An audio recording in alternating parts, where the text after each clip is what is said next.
बाबर की इस वक्त क्या फीलिंग होगी कि बाबर के नंबर पर खेलने वाला कामरान गुलाम रन्स करता जा रहा है और बाबर तो यहाँ पर इतना वक्त जाया करते ही नहीं थे, वो तो आउट हो जाते थे। ये तो मतलब खुला तजाद है कि ऐसी सिचुएशन में जहां पर बाबर आजम यहाँ पर आते थे और जनाब वो तो मतलब 3-4 रन बनाकर वक्त जाया किए बगैर चले जाते थे, लेकिन उनके नंबर पर खेलने वाला कामरान गुलाम एक कल का बच्चा आज यहाँ पर आकर इतने रन करता जा रहा है। दूसरा टेस्ट मैच खेला जा रहा है फैसल भाई, कभी भी दुनिया में किसी भी क्रिकेट स्टेडियम में ही नहीं होता जहाँ पहला टेस्ट मैच खेला हो और जहाँ 11 पिच का उस 11 स्क्वायर हो, जहाँ 11 पिचें बनी हो और उसी जगह पे टेस्ट मैच कराया जा रहा है। दूसरा टेस्ट मैच और रिकॉर्ड इंग्लैंड वाले उसके लेट के कैमरे बना रहे हैं और 2 फंके लगा के उसका मजाक बनाया जा रहा है। और दुनिया क्रिकेट में हमारा मजाक तो क्रिकेटरों ने बनाया है। जो इंग्लिश कमेंटेटर, जो इंग्लिश एक्सपर्ट या पाकिस्तानी एक्सपर्ट ये बात कर रहे थे कि बाबर को निकाल दिया, आपकी अकल ठीक नहीं है, आप बेवकूफ हैं, आप जाहिल हैं, तो उन्हें ये नहीं पता था कि हमने जो इन लोगों को रोक रखा है ना, हम उस वजह से जाहिल हैं। जो तमाचा तुम्हें इसने मारा था केवीए ने, जिसकी साले की 2 टके और रन बनाओ और रन करके फिर बयान दो। बयान देने की जरूरत नहीं है, तुम्हारे बल्ला बल्ला बोलना चाहिए। ऐसा झापड़ दो रख के कल ऐसी की तैसी। जिम्बोला घंटा साला पिछले 2 साल से पता नहीं कितनी इनिंग खेल गया है, हाफ सेंचुरी तक नहीं मारी। इसलिए तो हम बोल रहे थे कि ये जो घंटे वंटे प्लेयर है ना, इसको निकाल के फेंको। इंग्लिश कमेंटेटर और साबिक कप्तान माइकल आफिटन वो उस पर तबसरा कर रहे थे, उनकी वीडियो भी सामने आई है और एक बहुत बड़ा पंखा लगा के उस पिच को सुखा रहे थे। वो सही कि जी the cracks are coming up. 11 squares हैं एक ग्राउंड में और उसमें वही पिच दोबारा इस्तेमाल हो रही है। पाकिस्तान नए से नए रिकॉर्ड बनाता जा रहा है। फर्स्ट टाइम मैंने देखा पाकिस्तान में कि टेस्ट शायद पहले कभी हुआ मुझे याद नहीं, लेकिन मेरी क्रिकेट के होश में तो यही कि आपने सेम पिच पे मैच खेल लिया और इस दफा पिच थोड़ा डिफरेंट पिच तैयार किया गया और पिच 10वें ओवर में ही टूट गया। अगर आपने स्क्रीन में देखा और जितने लोग अभी हमें सुन रहे हैं वो देखें तो पिच जो है वो जहां पर बॉलर बैट्समैन खड़ा होता है और जहां पर बॉलर का पांव पड़ता आके उस जगह से वो क्रैक हो, जो बकायदा मिट्टी के टुकड़े वहां से निकल आए हैं और अगर स्क्रीन पे देखते हैं तो वो दिखाई देते हैं और बार बार बैट्समैन साफ करते हैं। अब आप कैसे देखते हैं कि क्या हम मैं क्या बता सकता हूं? थोड़ा बहुत आप भी तो बताएं ना। नहीं मैं तो देख ही नहीं रहा ना, मैं कैसे क्या, मैं तो देख ही नहीं रहा। It's not about getting decided. मुझसे क्या, आप टॉस में अगर हम दोबारा फुटेज चलाएं तो आप देख लें कि बैकग्राउंड में कितने लोग टेस्ट मैच देखने आए हैं। देखा मैंने अभी तो नहीं आए। लास्ट टाइम तो पिच ने हमें बहुत मुश्किलात पेश की थी और मुश्किलात जो है वो इंग्लैंड ने पेश कर दी थी। डेब्यू कामरान गुलाम का बहुत पहले हो जाना चाहिए था। आज आपको इस मुश्किल पिच के अंदर अगर ये दिख रहा है कि कामरान गुलाम ने अभी अपने आई थिंक प्लस रन पे वो खेल रहा है, इसका मतलब है कि इससे पहले उसको ना खिलाना बहुत बड़ी ज्यादती हुई पाकिस्तान के साथ। मेरे अपने जराए बताते हैं जैसे कि हमने आपने इस प्लान में बात की थी 4.5 दिन में टेस्ट मैच पाकिस्तान हार जाएगा। कि भाई ये वही विकेट है, इंडिया में भी तो जाके खेलते हो, वहां पर इतना स्पिनिंग ट्रैक होता है, वहां पर तो कभी स्टेटमेंट आप लोगों ने दी नहीं कि भाई इतनी स्पिनिंग ट्रैक किस लिए बनाई गई है।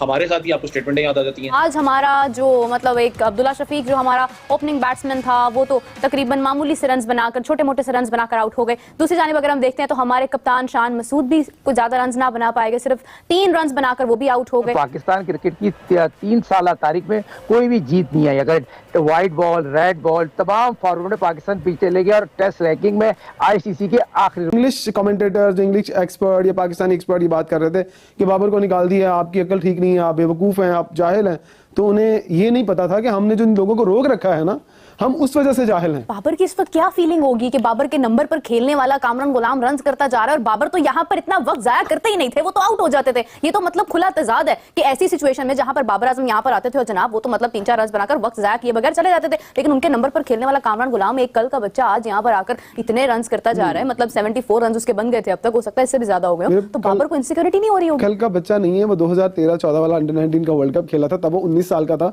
आज उसकी उम्र 29 साल है। हमारे लिए तो मतलब जो खेला नहीं होता वो बच्चा ही होता है। आप ये कह सकते हैं कि उसको इतने साल टीम से बाहर रखा उस बच्चे को और आज वो बड़ा हो गया है और आगे टीम में आगे बता रहा है कि उसके साथ ज्यादती हुई है।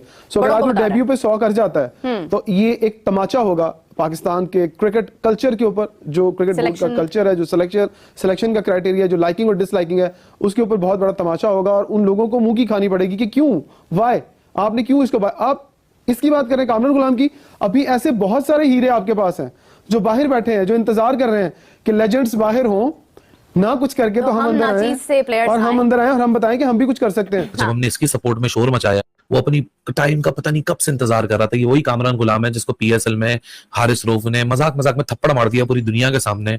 और जब हमने इसकी सपोर्ट में शोर मचाया तो लोगों ने आके बोला क्या हुआ है यार, ये तो एग्रेशन में होता है, दोस्तों में होता है। मतलब पूरी पब्लिक के सामने लाइव ब्रॉडकास्ट के वक्त आपने उसके मुंह पे थप्पड़ मार दिया था। ये वही कामरान गुलाम है। कामरान गुलाम को सिर्फ पीएसएल में मजाक में हारिस रऊफ से थप्पड़ नहीं पड़ा था। कामरान गुलाम को कहीं गुना और कहीं ज्यादा, कई दफा, कई मौकों पे इस लड़के को थप्पड़ पड़े हैं, क्योंकि इसको स्क्वाड में डाल डालते थे और स्क्वाड से निकालते थे, स्क्वाड में डालते थे, स्क्वाड से निकालते थे, बगैर खेले डालते थे, बगैर खेले इसको निकाल देते थे।